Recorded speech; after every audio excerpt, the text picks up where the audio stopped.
When I started my business, one of the hard things I had to come to grips with was the fact I would have to learn how to network. You see, I'd spent most of my career in the education industry, and we just didn't do that type of thing. But it didn't take me long to figure out that it was something I really enjoyed. And today's guest is here as a result of a networking initiative I took on last year. Geo Booth is the founder and CEO of Major Sage Business Coaching. He's a Business Made Simple certified coach who focuses on helping B2B and manufacturing operations that can't find and keep great people. He's got over 40 years of textile industry experience in all types of things like process engineering, product development, product management, finance, costing, pricing, marketing, and sales, all those business things, right? He's an expert in technical textiles, that's hard to say, and has developed, I thought this was so impressive, multiple flame barriers, which would be kind of important to keep your mattress from catching on fire. He's a speaker as well as a songwriter and a performing musician. So this multi-dimensional guy, you're going to discover he's also pretty funny too. So Geo, welcome to the show. Thank you very much, Lisa. It's a real pleasure. Yes, I'm not really sure if you remember about a year ago, I was healing from some pretty major foot surgery and I had a little extra time in my hands. So you and I are both part of the StoryBrand Business Made Simple community. We've got this amazing Slack channel. So I went into Slack and I just said, hey, I'd like to meet people who are interested in, and I had a short list of things, but one of those topics that I put out there was culture. And you immediately responded. You answered the call, and here we are a year later collaborating on this movement to help people create companies where people want to work. Do you remember that time? Oh, very well. Yes. I mean, and it's been a real pleasure to stay in touch with you since then. And here we are. Here we are. So, Gio, I have to ask you, you have more than 40 years of experience in the manufacturing sector. Why is now the time that you decided to become a business coach? Yeah, thank you for that question. The big thing is, after 40 years working for a family-owned company, I'd kind of gone as far as I could go career-wise. Mm-hmm. And at the same time, both of my sons were entering the workforce, and I saw that they were having a tough time. And I also realized that I really do have a heart for people in my son's cohort and other people, their peers. So I said, well, if I could find a way to share the experience that I have with some of these younger folks, maybe they can create thriving companies of their own. Or if I work with the companies that would otherwise hire them, maybe I can help them turn into better places to work. So that's it. I have a sense of mission about that. Yes. And I think a lot of people find this. They work for decades in a company, and then finally something pops up in the world where you've got this rise in your heart. You see an injustice or see an opportunity to fix things, and we're called into action. So yes, I remember that story, and you are going full speed ahead on that, and that's one of the reasons why you're here, but also why your coaching business is taking the direction that it is. So that's very good. So one thing I want to note is, unless you're living under a rock, which is really hard these days, we are all looking at ways to improve ourselves. There are hundreds of thousands of business books. And I looked up because I was curious. There's over 300,000 business-focused podcasts.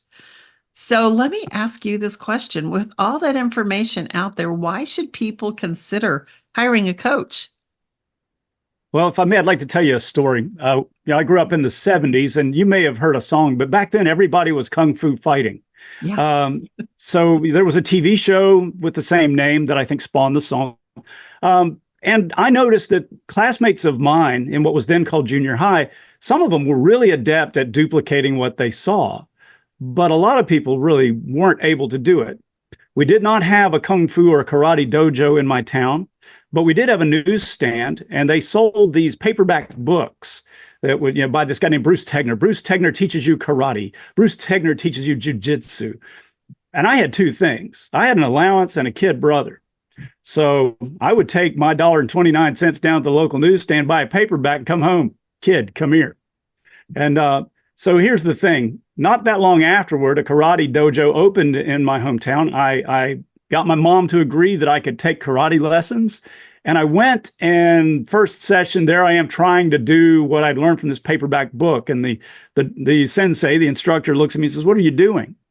And I said, "Oh, sensei, this is what Bruce Tegner teaches." He said, "Wait, you have those books at home?" I said, "Yes, sensei." He said, "I want you to go home and throw them in the trash." So the idea is there are lots and lots of books, and many people are adept at taking a book and putting it into practice and doing it consistently. And these are some of the same people who can pick up a guitar, watch a few videos on YouTube, and really just excel. But for most people, they need somebody to hold them accountable, to keep them on track, to actually coach them through. There, I use the word, but to actually say, no, when you're doing it, you need to put your hands this way if we're talking about guitar, or if it's martial arts, your feet are too far apart, or, if you're reprimanding an associate, you need to make sure you're not doing that in front of other people. So there are lots of technical details, but having a coach means you're going to go further faster. Yes. And I think the other thing too is they see a lot of the blind spots that we have no idea that exist. Yeah, that's a really good point, because it is personalized, right? You're able to hone in, whereas your Bruce Tegner book, that was pretty funny. He told you to put him in the trash. What did you think at that point? Well, I had a fixed mindset. So I said, well, apparently I'm not meant for this. I stuck with it for a while longer, then picked up music. So I got in fewer fights, by the way. When word got around, I was an aspiring musician rather than an aspiring karate master. Yes, I guess so. No, but honestly, I said, well, obviously I don't know what I thought I knew. And that was actually useful. And that did sort of help me navigate to something that's been a lot more rewarding over a much longer period. So there I was, 14 years old, and I picked up an instrument, and I still play. So that's awesome. That's awesome. So with coaching, we know the fit between the client and the coach is really critical. Like that is a key factor. So what are some things you are looking for when you are talking to a potential client to see if they may be a good fit for you? Yeah, that's so valuable of a question. And first, I think the big thing is the client willing to be coached? So yeah, we have to vibe. I mean, there has to be some common ground. My pedagogy is what it is. I'm able to take the client into account, but there are certain things that I'm really good at. And if what they want is something else, for example, if you really aren't kind of set in your heart that you are tired of what has not been working, if you're really still married to the old way, hiring me as a coach is not going to benefit you, because I'm going to challenge you to change your mindset or move off that place of comfort. Well, we've always done it that way. Remember, that's a lousy epitaph. That's the one the dinosaurs have. We've always done it this way. Wait, what's that falling from the sky?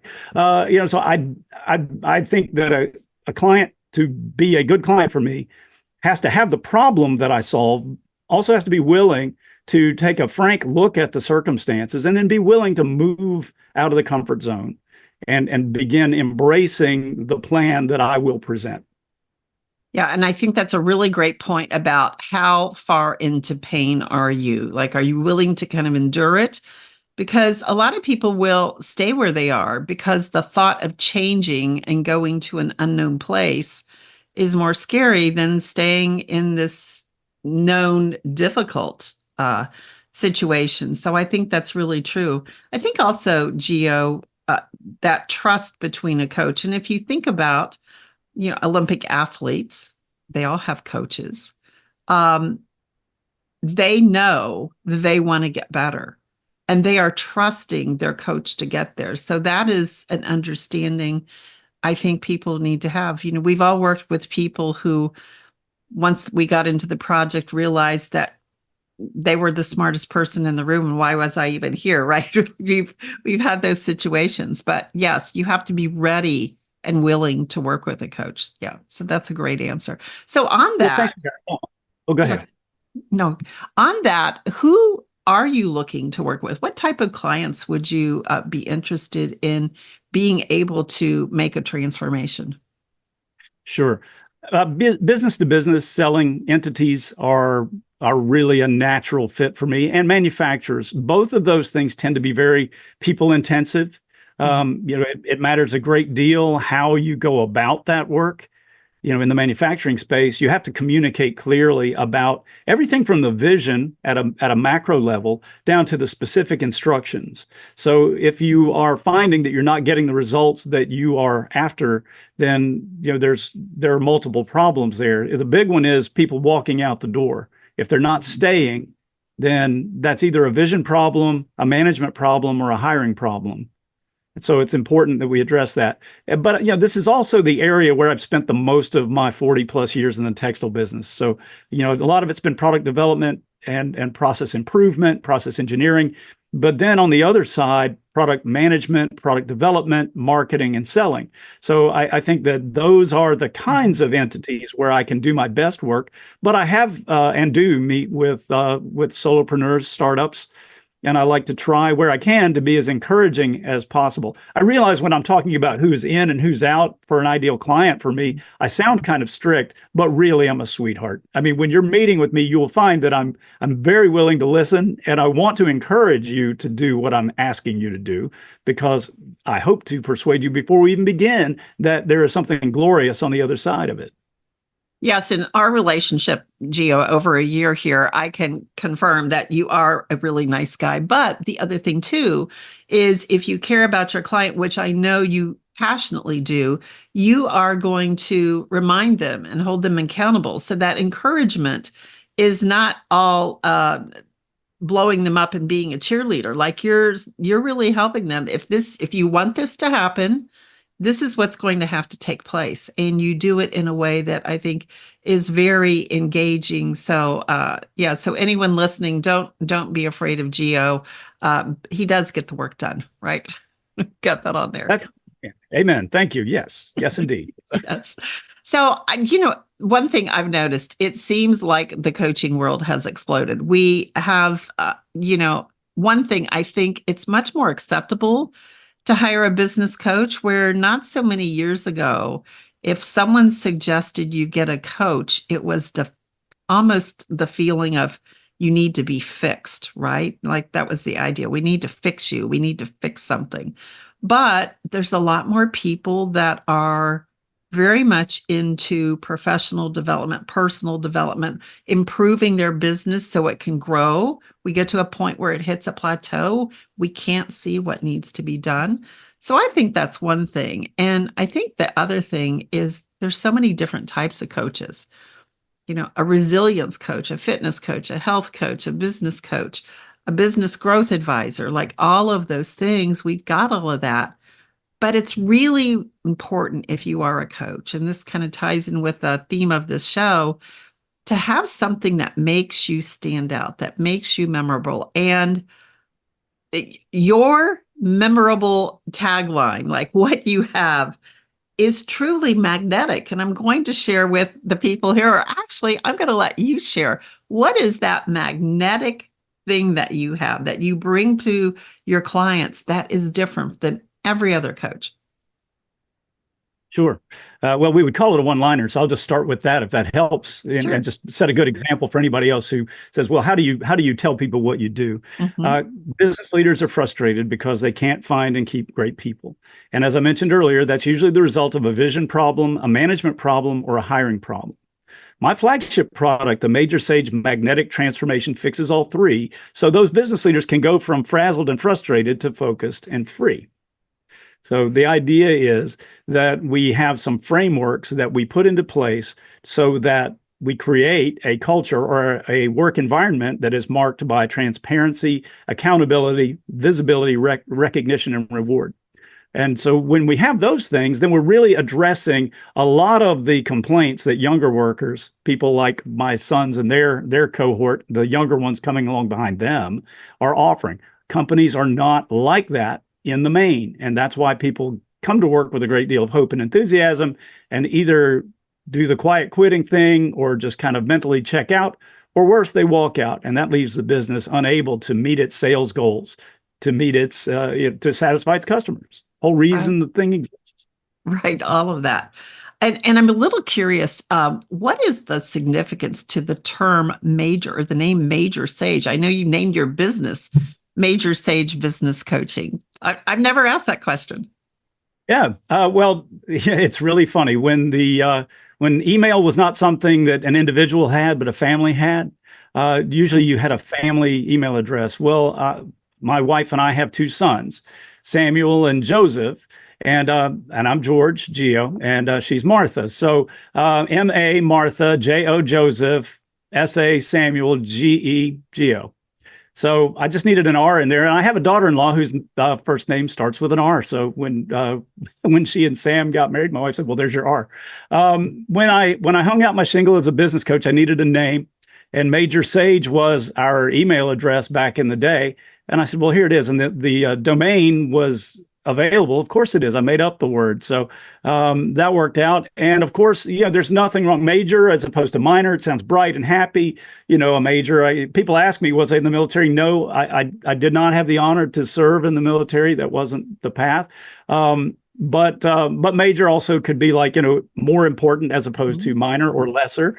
And sage, who doesn't want accumulated wisdom from somebody who's been there and done that? So it worked out really well. But somebody said, "That's really arrogant." I said, "It's not arrogant. It's my family." No, I didn't take it at all. I see it as a very large impact of wisdom is what you bring to the table. That's from my perception, and I think any business coach would love to have that. So that's what you're leading with on my end there, Geo. Oh, thanks for that. Yeah, that. And then, of course, who wants a sage without a white beard? I could have been a wizard, I suppose, but that speaks of magic. And what I'm really trying to do is pull that out of my clients, not provide it myself. That's right. That's right. When we coach, it has to come from within. So you reference some things that, companies are dealing with. Where do you think, from your experience, where do you see a lot of the blind spots that they come in, they think something is wrong, but it really may be something else? Have you seen a trend in any of those? Yes, I think there are a lot of people who mean to do well. And I think that the blind spot is they don't recognize that they're running a 20th century playbook or a 20th century operating system for a 21st century workforce. And that's really it. So people will do things to try to, well, we got to do something to keep these young people amused. And I mean, the complaint can be a very harsh generational critique. I don't like that any more than I like "Okay, Boomer." I mean, there's a little, shooting match going on between generational cohorts. My hope and my goal is to overcome that by helping the grizzled old salts be a bit more empathetic and a bit more understanding. And I also hope that through communicating that they really truly are genuinely interested and invested in the success of the people that they are depending on to carry the business forward, that there is a genuine concern. And that shows up in some ways that are different from a company t-shirt or pizza on Friday, all of the kind of, forgive me, but the trinkety tchotchke kinds of approaches to engagement. So we really want to give something that's a lot more substantive. It might not feel the same way, but ultimately it will produce the best feeling, which is working for a winning team. Yes, yes, that's what everyone wants.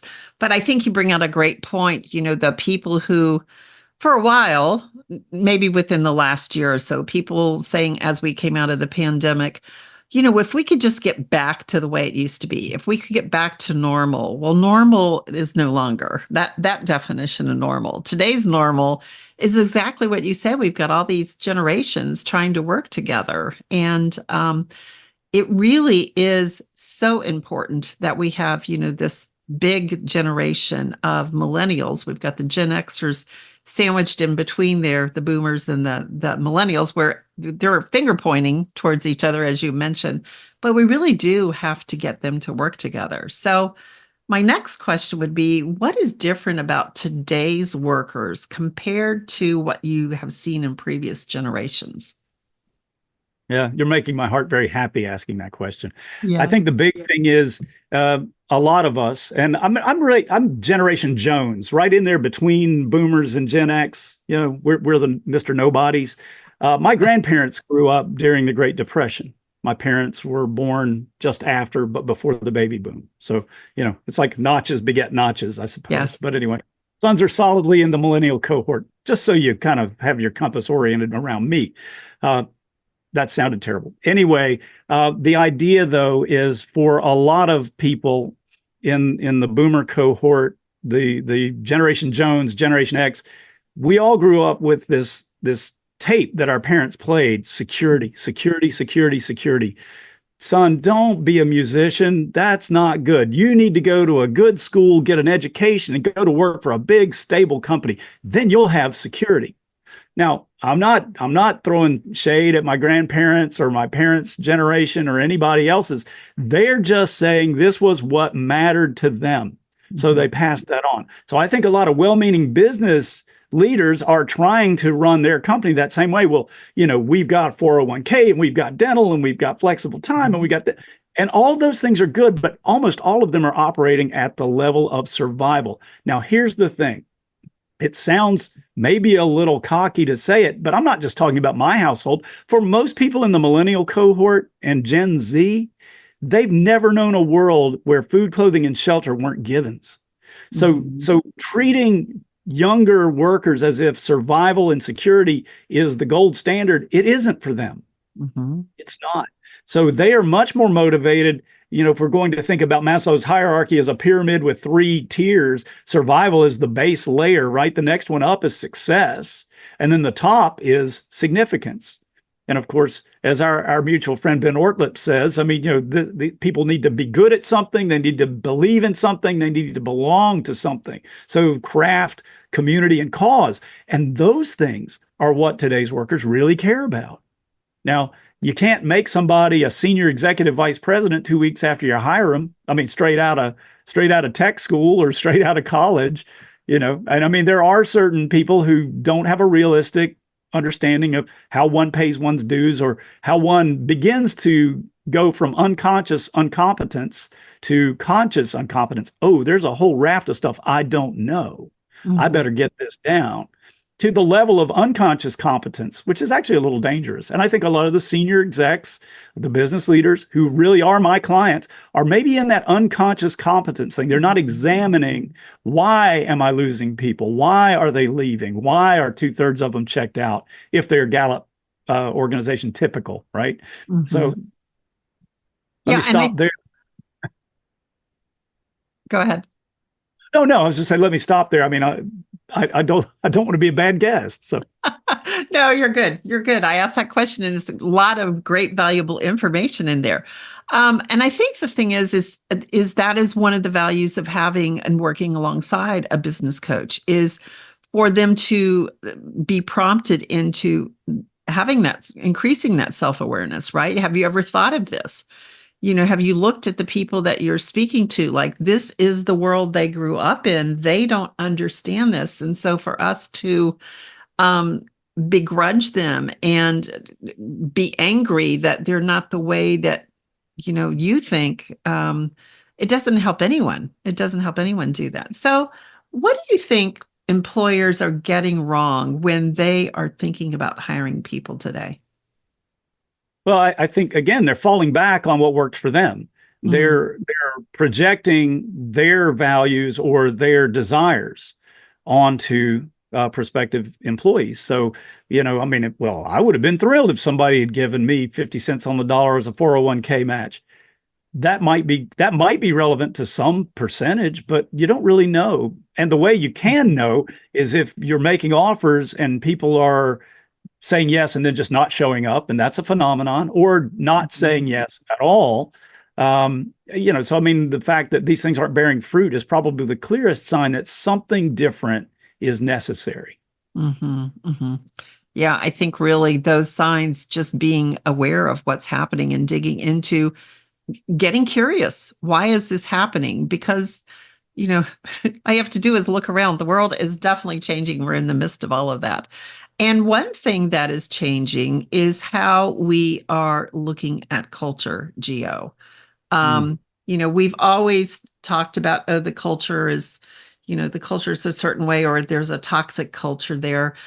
And company leaders have come in with what they thought could work. But what's your take on culture of where it's been and kind of where it's going today? I like what Peter Drucker famously said, culture eats strategy for breakfast. And I think he's right in this way. I mean, yes, you need to have a plan and a direction, but culture is really the sum total of the values of the leadership, what they believe, what they say, but more importantly, what they do. So that's everything from what time does the boss roll in the morning? What kind of expression does he or she have on their face? What kind of words do they use?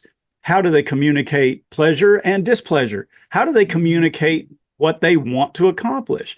So, I think that we are in a transition period where a growing number of business leaders is starting to understand that they need to pay more attention to those things. So, again, I think that there are tools and frameworks that maybe don't have that same sort of buzz that the sugar rush of pizza or, bringing in donuts to the break area in the morning. I mean, those are nice, kind things. I don't want to disparage them, but they are no substitute for actually creating a working environment where people feel seen and valued, and they understand how their work contributes to the progress of the organization. Yes, and I think that is one thing, the donuts and pizza and the refrigerators filled with beverages and pool tables. People see through that. They really do. They see through the fact that it's not, it's disingenuous. You say things, or you put this out there and then you make people feel like they're not human. I think people do see through that. So what's a way that you can help people work on their culture within their companies, Geo? Sure. Well, the major stage magnetic transformation is a couple of frameworks that really are, first of all, designed to clarify the company's guiding principles. Mm-hmm. So the first thing we do is have a VIP vision day for the leadership team. And in that, we are going to identify the things that really matter. And now look, every company that I've seen or worked for, most of them have been pretty big, have this nice gilded thing in the lobby that sounds like it was written by a team of thesaurus editors, right? So yes. All the corporate buzzwords, and nobody can remember it because it's got these complex compound sentences with long strings and infinite commas. And if you love that, that's great. Please polish it on your way in and your way out on Monday and Friday. But what I'm talking about is really a functional mission statement, or a vision statement, if you'd prefer. And it really boils down to, here are the top 3 economic objectives that we are in business to accomplish over the next defined calendar period. And the most important part of that is because. And then the company articulates why it matters. So if you do nothing but that, what you've done now, and you reproduce that and make sure everybody on the team, from the greatest to the least, remembers it, recites it. It's part of every internal communication. It's part of every gathering, so that everybody's got their eyes on it, and you provide some measurable progress toward it. Then I think that gives you a hiring template right there. But we don't stop there. We actually talk about what are the habits of our hands and the habits of our hearts. So what are the key characteristics of a winning team member? So if you're Chick-fil-A, let's just use that because it's famous and most people know it. One of theirs is, we say it's my pleasure. Mm-hmm. So that's just an interesting little artifact of the way they do business. So but maybe we want people who are absolutely fanatical about customer success, and we want people who are profit-minded, because nothing good happens if we serve the fool out of people and make no money, right? And we say it's our pleasure. Great. Okay, but what are the habits, right? So what are the things that everybody on the team needs to do to make sure that we are making progress, hour by hour, day by day, week by week, toward those 3 financial goals? So a lot of people like quarterly or annual goals, so it can be whatever. Apart from that, I've just become an affiliate with something dear to your heart called the Culture MRI. And what I love about this is it pairs perfectly with the major sage magnetic transformation. And it does it this way. We've talked about the 15 drivers of culture or profitability, what people find in their work that enables them and motivates them to bring their best. Well, it's not just an engagement survey. This thing actually sums all the survey participants' inputs into a dashboard. And so you can understand in dollars and cents in a way that a pizza party on Friday never can, to tell you, here's what is motivating and animating your team to show up and do their best work. Here's what it's costing you when that doesn't happen. So here's your savings opportunity. So, if you still want to have pizza, that's great, but do it now, because what we've done is cut turnover in half, or we've cut our retraining costs down because people are staying. The average before was, let's just say 9 months, and now people are staying on average 2 years. I mean, that's a huge thing to celebrate. And it really does cut down the amount of re-onboarding and retraining and chewing the same gum again and again and again.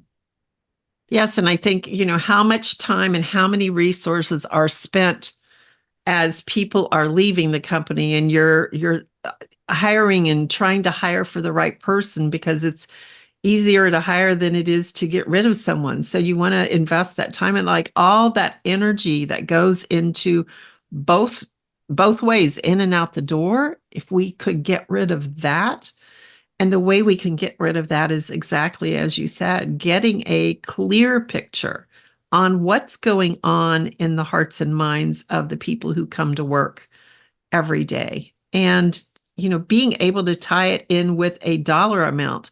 Hello, Mr. CFO. Like, we've got your attention now, right? So that's been a great thing about this tool. And I know one of the differentiators that you bring to the table to be able to help people. So, Geo, if someone is considering working with you, what is the best way for them to reach you?